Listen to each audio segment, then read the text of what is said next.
The world, after a decade of total coalition rule, much longer for many peoples, no longer wished for peace at any cost. In fact, all knew that the wealth of the world had been gathered in Armenia now, and hence threw off the coalition and resumed their independence, perfectly in accordance with the coalition's own forgotten ideals. Suddenly isolated, the chosen king had no tolerance for disobedience and began putting any not sworn to him to the sword. Who said you could come in? Forgive me, lord, but the news cannot wait. The king made good on his threats. In media? Yes, lord. The cities are being burned and the people killed or enslaved. All speak of it, there can be no doubt. You will take 10 men and ride out. Find news of the queen. She was the last of the Orontids, be she pledged to the Medes or not. If she and her children have died, then the ancient line is finally over. I beg your pardon, lord, but the king is of the Orontid line by the will of Artaxias, is he not? He is not. He is... It won't come to me. My father knew his family well. He was... Was he a royal? Why can't I remember? Sorry for troubling you, lord. There's much more troubling me than you. Get out there and tell me of the king's crimes firsthand. If this is the power of the demon spirit he worships, then the fate of Media shall be the fate of us all.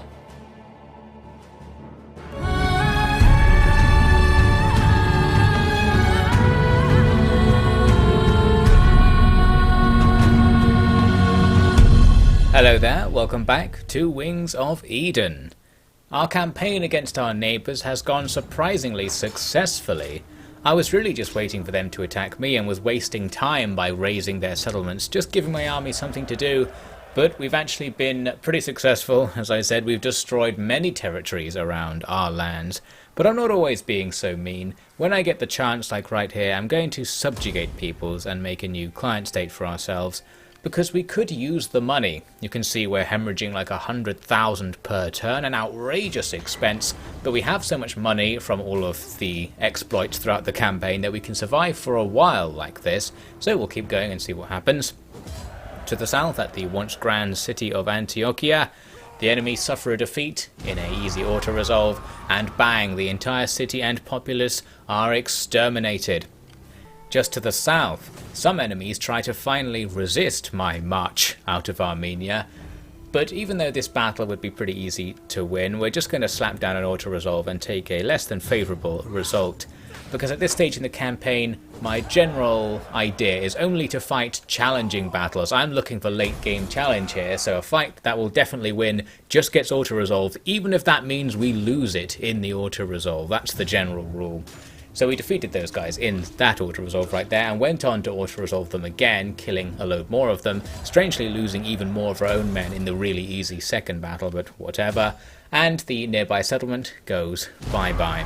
So we're gradually depleting our own armies, which will one day resolve our financial situation, or at least make it less bad, I shouldn't say resolve. And hopefully these half-dead armies out there might encounter some difficult situations. Closer to home, some emergent factions were trying to rebuild some of the ruins that we created earlier, and we have to say no to that, so we re-destroy an already destroyed area, just burning all of the ash again to make sure it's completely destroyed. No mistakes for our men there. Over in Seleucia, one of the great and grand cities of the era, we get another easy auto-resolve against some negligible garrison, and that's going to be another huge genocidal rampage for our men to go on for the rest of the turn.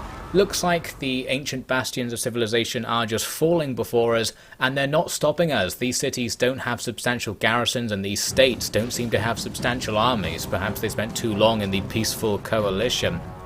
The Galatians get away with being killed because we can subjugate them, meaning they can send part of their cheat AI money to us and make us that tiny bit less poor. Not really going to make a difference, a single state, but overall making a few puppet states might help. In Seleucid territory, I'm invading with 2 armies, and one of them right now takes out the first settlement we encountered, no problems there. Going to just march on with the second one. We've got no intel about whether the Seleucids have armies, but so far the general pattern is no, nobody does. But then they surprised me by actually bothering to counterattack. They brought a couple of armies over from somewhere. They're already damaged for some reason, not really sure why. And they do attack the force that I was marching into their territory with. So here's an example of a battle that would be very easy to win manually, but we're just going to slap down the auto-resolve and see what happens. And in some ways, what happens is what I was looking for, I suppose. We get a Pyrrhic victory and we lose pretty much all of our heavy infantry. So while we've won, this army is now unusable for all intents and purposes, and that's exactly the sort of army I want to try and use at this stage in the campaign. Along those lines, over in the west, the army that was moving south encounters some serious resistance from the Nabateans, and since they've already auto-resolved themselves into a state of depletion earlier on, it's going to be a challenging battle with the balance bar in their favour. We're lacking in melee troops, so we're going to have to do some serious micro to get away with this, and even if we don't, we still win because we can't afford to keep the army anyway, so let's see what happens. This is my pledge. I pledge to die. I pledge to kill. Nothing more, nothing other, nothing less, nothing further. The worth of my life is not in length, in words, in victory, in defeat, but only in the count of bones made tribute for the Lady of Chaos. The king points to the horizon and says go until they stop you, and I obey. One must die at least one death to free your soul, that it might become immortal in the bosom of Pandora. Such truths are known from insect to king. I pledge to honor that truth with blood and bones of any who reject it, be those blood and bones my own kin, my brothers, my children, my parents, or my own self. I call on all those who hear this pledge to strike me down should I be seen to have made an error against it, and to curse my name for eternity if I do not fall with a spine in my grasp. Such is the duty of a warrior in the dying world. Such is what it now means to be Armenian. Things start off pretty well. The enemy are charging at us in a big, messy column formation, perfect for our very narrow melee formation up at the top of this hill. We've got a very wide archer formation, and they're having fun shooting at the enemy skirmishes to get things started. On our left, I've got 2 units of horse archers who aren't doing that well against these enemy Javcav, who have closed in to be effective and are now taking out my already depleted units. 1 unit of enemy skirmishers is routed before they can engage by our archers, that's very nice, and these other units coming in are going to be extra vulnerable to arrows because they're tired from running up the hill, which, as I've explained somewhere in this series, for some reason does make you vulnerable to ranged attacks. On our right, some enemy light cav are coming in to attack these 2 units of Javs, but they're not going to find that much success. Javs are okay in melee and can resist, again, the tired cav after they've charged all the way up, so we'll hold them off there. And here in the centre, our little melee formation will finally get put to work. Since the enemy are only attacking with like 1 or 2 melee units themselves right now, there's no melee disadvantage. We're just going to receive them. In fact, we have the melee advantage since we have some reserves there and they don't. Our horse archers have been defeated over there on our left. I'm going to send some cataphracts to go and try to clear up that whole situation, and then they can come back later to help. As for the infantry currently attacking us, it's time to use our local ranged advantage to take them down. Those jabs from the right can fold in and get into a great position to start just throwing jabs into the flank of the enemy blob. Our archers are going to be doing something similar, and after a while this bombardment kills enough enemies to get this initial group to rout before any of the other enemy units caught up to join it, so that's a great start, although we're still at a disadvantage overall. A few other enemy units have arrived to start attacking our flanks, and this is potentially the downfall. If they just go around the sides of our army, there's not much we can do because we don't have any melee units to stop them from doing that. On our right, we have now dispatched those Javcav thanks to the effective work of our own foot Javs, and I've got cataphracts just driving away the units near our formation so we can form up once again to receive the next wave of enemies. This wave has a lot of ranged troops, and now they're going to be doing damage to our very minuscule front line. We've got our guys in the shield wall formation, which sometimes deflects missiles, but it's not like in my old Roman campaign where it 100% deflects missiles. We're still going to die if we just stand there, and so for that reason I'm going to charge what men we have in to meet the enemy blob. We're being quite severely outflanked as a few melee units do realise they can just attack around my melee units. But our Javelineers are doing well at holding them in position, and on our left here, I've got a combination of running away with the archers, outflanking them with a few reserve spears, and then charging in with the cataphracts to deal with the enemy's heavy infantry. I think this might be a general's unit right here. And that is going to do the job. We're able to rout that unit off the field, and at the same time the enemy's commanding general is getting himself routed on our right flank as well.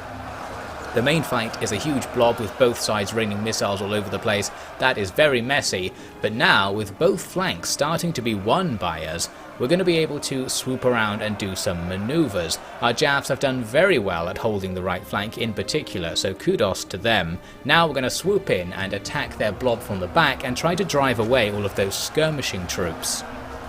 The pikes pretty much suck for making a side attack, but they're going to try over there. And our Javs are still just absolutely annihilating everything somehow. Some more infantry try to escape when we surround them, and they're going to be destroyed, while another unit of Javs is leading away lots of enemy infantry off to the side of the map, so they're just not participating in the battle. Our cataphracts now get to the driving the enemy skirmishers away part of the plan, and this went better than expected actually. Often we've seen cataphracts just get bogged down in enemy light infantry, but here as we make contact the enemy are just routing, and at the same time the main blob is routing as well. Perhaps the pressure from the arrow fire and the casualties they've taken in that fight have just been too much, so even though it didn't really look like we were winning the fight, the enemy are running and we are going to chase them down the hill, especially with our own light infantry who can easily catch up to stuff and start picking up the kills. It's still only an even fight according to the balance bar, but it's looking pretty good. All we need to do is push the last remaining enemy units over the edge. Our cataphracts get to the back of the enemy formation where they've got 2 units of archers. Some of these guys turn round at the last second to countercharge the cataphracts. Not a good idea. They get absolutely annihilated. Even though our guys are tired, the downhill charge makes the difference, I suppose, and we rout that unit right away. The enemy general stopped routing and came back to resist our pursuing forces. A heroic rearguard action perhaps, but it's not going to go very well because even though he's fighting our Javs, he's getting shot in the flank by our archers, and his tiredness makes his armour less thick or what have you, so the archers are going to be able to take down even a heavy unit like his. Really, the battle is over at this point. We just chase down the remainder of the routing units because most of them were from reinforcement armies. We need to kill them on the battle map. And everything ends in a heroic victory, a pretty cheeky one as well. Even though we had various disadvantages, everything happened so that we didn't really get any disadvantage from our weaknesses, and we just annihilated the enemy. I guess they threw it away. A classic heroic victory, thank you very much. And with that, the city we're fighting near is going to be in trouble because most of their garrison just died in that battle. There were some more battles going on in the same turn nearby. Saba, some armies down from Arabia, have come up to try and stop our rampage through Mesopotamia by the looks of things. Now this battle was surprising for me because they've got so much stuff. I thought, how is this a balanced engagement? And I think the answer is their stuff just isn't very good, so our heavy infantry would just cut through everything in there. But this is too much of a normal engagement for me to consider at this point. I'm like, nope, we'll definitely win, so let's just auto-resolve and see what happens. And here's a case where we get annihilated. The auto-resolve punished us pretty badly. We lost, and we lost most of our heavy infantry in the process, so that army is now crippled, and it is actually going to have to fight again. One of the Saber armies pursues. This was a battle that I was considering fighting because again it's sort of a challenge battle. We've got pretty much nothing here, but the enemy army attacking me isn't actually that strong. We even have a slight advantage on the balance bar, so I thought, nope, too easy, let's just skip over this one as well. And actually we got annihilated. The auto-resolve didn't go very well. I expected to just somehow win or just barely win the auto-resolve. But no, we have now finally lost a full army. One of our Death March armies has been taken down, and part of the world has been saved by our enemies. Well done to them. And now on to another battle taking place in the same turn.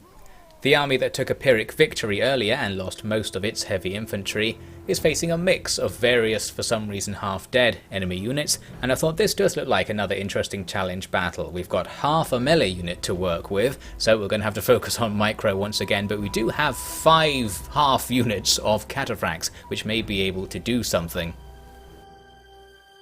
Magnificent, isn't it? It brings a tear to my eye. Has even Pandora herself ever seen such a huge collection of spines? I doubt it, my boy. Over 1 million, they say. Collected from ancient cities, awash with magical energy.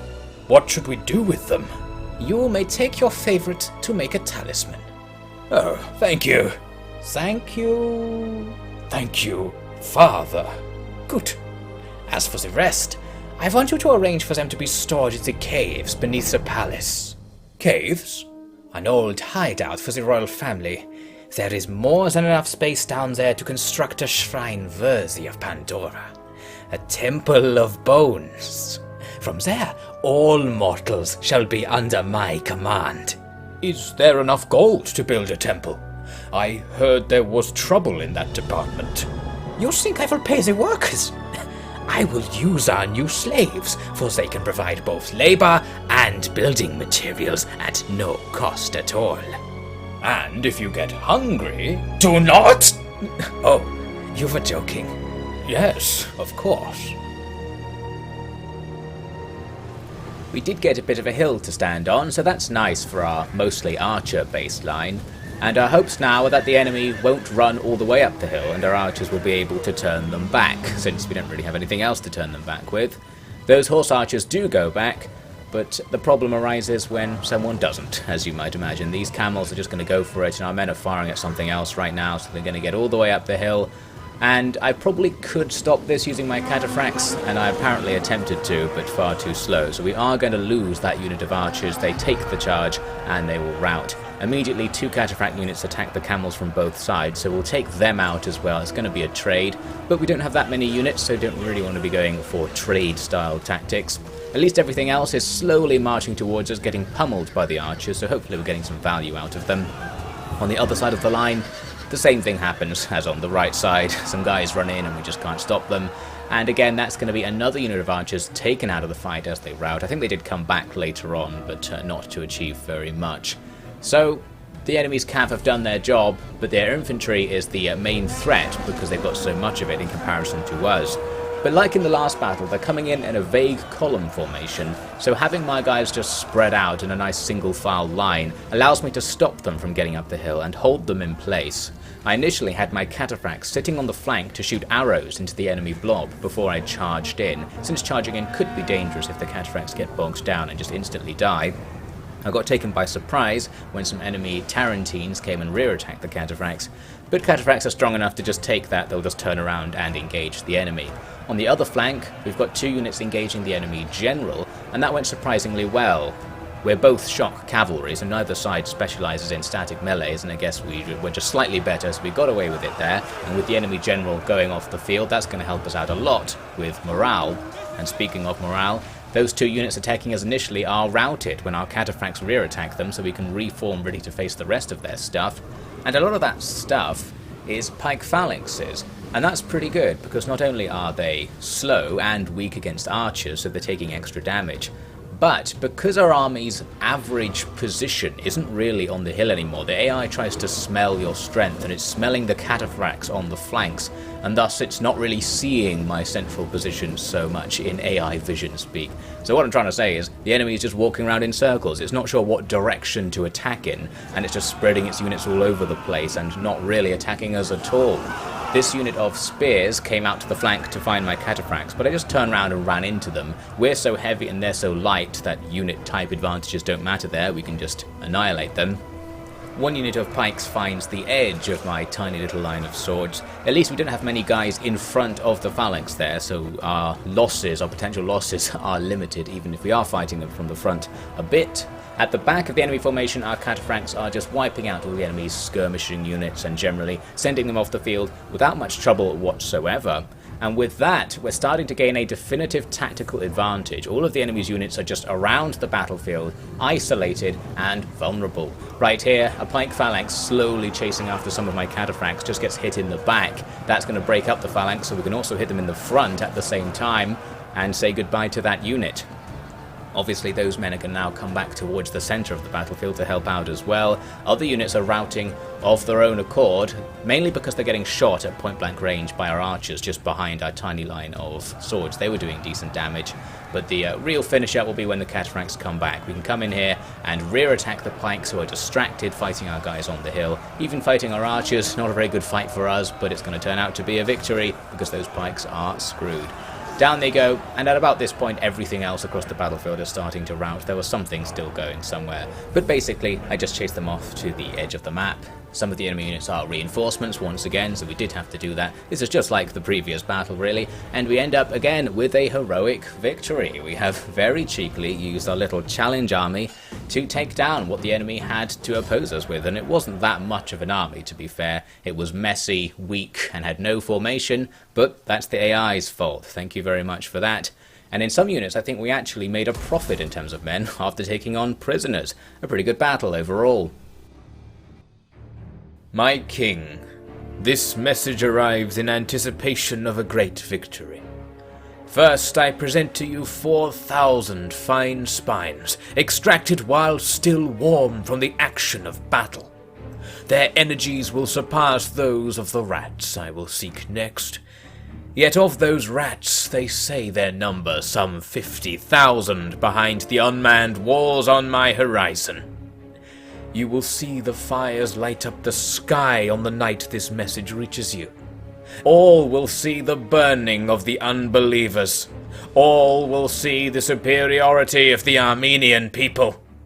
And as ever, I promise to honor my oath and take that beacon to the ends of the earth, or until my bones shatter and my spirit is chosen for ascension. Every day I praise Ahura Mazda for this life, and I praise Pandora for the life that is to come. I'm starting to get more and more concerned about money. While we've incurred some savings by losing men, we're not losing men fast enough, so some guys are going to be actually retired. This general's going to get away with the death march, he just goes home, and other units will merge together to make a stronger death marching army. Elsewhere, going to keep going for the kill or die strategy to try and get rid of our men, but we are running out of time on that. Over in Anatolia, another city is destroyed. I thought I'd mention at this point that my objective in the campaign here was to try and force everybody to attack Armenia so we could have some sort of interesting defensive challenge, but as you might have noticed, no one's daring to attack us, and me raising everything is actually making it harder for that to happen. Kind of counterproductive. Basically what I'm doing in the campaign at this point is just seeing if the game will stop me. We're just going to play until the very end. We're going to ram this country into the ground, and we are going to run out of money eventually, so eventually things should go wrong. Going to sail out towards Salamis with a small army there to go and hit the Egyptians who we haven't seen in a while. At the end of Mesopotamia, our forces reach a fortified city with a nice juicy auto-resolve, a balanced siege attack. I thought surely we'll lose a load of men here, but disappointingly we didn't lose that many troops. Luckily the locals actually submit to us, so they're going to avoid being killed. For now at least. We'll see that there's going to be a little twist in that tale in a second. Then over on Salamis we also had a juicy auto-resolve to look at. I was really hoping that if you make a siege attack when it's balanced, the game will just really screw you over. But not so much the case. Auto-resolves are more random in this mod than they are in vanilla, I think. So sometimes things just go really well, like right there we barely took any losses and destroyed the enemy. Probably better to auto-resolve that than to actually fight it. That's an interesting lesson to keep in mind going forwards. Anyway, so we subjugated those guys as well. Then though there is a little bit of mystery afoot. I've got this army just wandering about to the north of Armenia, and for some reason this territory is owned by someone even though it's raised. It's the Sarmatian rebels, the Dark Mages from before, who messed up our timeline on several occasions. But they're not actually here, continuing their mysterious magical presence. It's just a ruin with no settlement, but I have to declare war on these rebels to go near it. When I do so, the two guys I just subjugated rebel against me, so that subjugation did not last long. We're going to have to go back and kill them for supporting the mages. But indeed, going up to the settlement reveals no enemy to fight, so something strange is going on. The only thing we can do is to build a new settlement on this location, and that does indeed destroy the rebels for now. We'll have to try and make a little city here so the rebels stop coming back. But if they come back somewhere else, it could still break the game. I thought it was patched out, but maybe not. Who knows? So we'll just occupy that place. Our rules of just being in Armenia are out the window at this point, really. But even with that, it could be the case that we're too late, because as we'll see in the next part, various mysterious and magical things are still going to happen as our nation gradually crumbles to the end of this campaign.